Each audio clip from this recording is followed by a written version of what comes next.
Underdevelopment only makes sense as a means of comparative levels of development.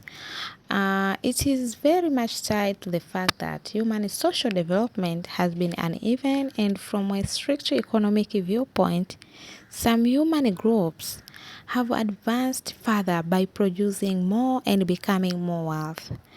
After Britain had begun to move ahead of the rest of Europe in the 18th century, the British economist Adam Smith felt it necessary to look into the causes behind the wealth of nations. Today, our main preoccupation is with the difference in wealth between, on the one hand, Europe and North America, and on the other hand, Africa, Asia, and Latin America. All of the countries named as underdeveloped in the world are exploited by others. And under the development with which the world is now preoccupied is a product of capitalist, imperialist, and colonialist exploitation.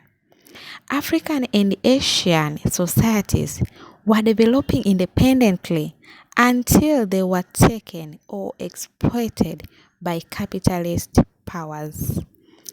Um, It is enough to know that the national income is a measurement of the total wealth of the country, while the per capita income is a figure obtained by dividing the national income by the number of inhabitants in order to get an idea of the average wealth of each inhabitant.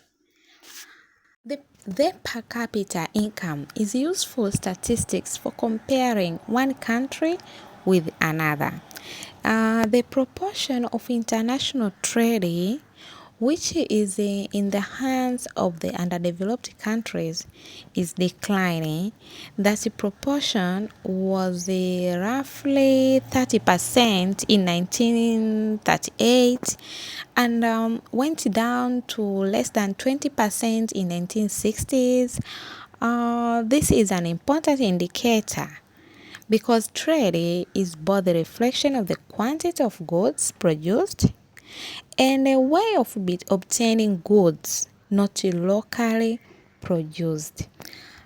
And one of the characteristics that the developed economy or countries have compared to underdeveloped countries is the industrialization. The developed countries are all industrialized compared to underdeveloped countries. They have a high output of labor per man in industry because of their advanced technology and skills. And this is well known, but it is also striking that the developed countries have a much more advanced agriculture than the rest of the world. The agriculture has already become an industry, and the agricultural part of the economy produces more even though it is small. In several of the largest underdeveloped nations or countries, there was stagnation and fall in agriculture output in and after 1960s, like during colonialism and after colonialism. As we see, most of East African countries were independent. They got their independence in 1960s. And the amount of steel used in a country is an excellent indicator of the level of industrialization, and this is always used in or mostly used in developed countries. And another level of another characteristics of comparing level of development is the amount of protein food taken to a certain country, like in countries, developed countries, capitalist and socialist countries like China or Russia consume twice as much protein as those in the underdeveloped countries. Such differences help to make it clear which countries are developed and which are underdeveloped. It takes a large number of skilled people to make an industrial economy functions.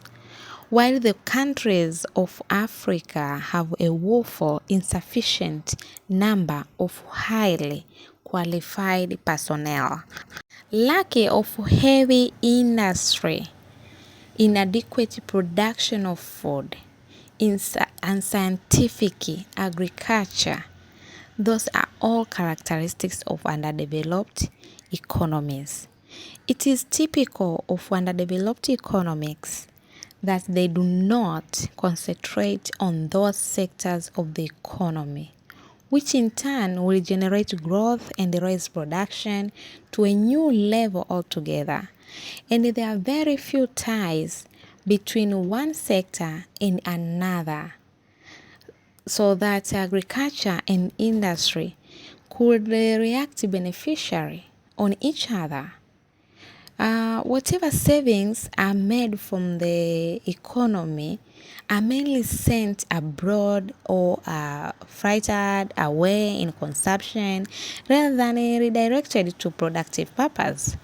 Which of the national income which remains within the country goes to pay individuals who are not directly producing wealth but only in rendering auxiliary services, civil servants, mechanics, soldiers, entertainers, and instead they keep imposing taxes.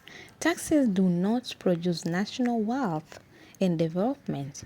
Wealth has to be produced out of nature, from tilling the land or mining methods or felling trees or turning raw materials into finished products for human consumption. These things are done by the vast majority of the population who are peasants and workers. Thank you for being with me, listening to me, and let's think critically on how we're gonna help our fellow Malawians who are faced with the cyclone Fred. East Africa, let's step in and help our fellow Malawians and not to wait for the hands of whites or colonizers. And let's help each other, like the way, let's learn good things from those people, like the way they help their fellow Ukraine, they help their Turkey, East Africa, the whole Africa. Let's step in and help Malawi.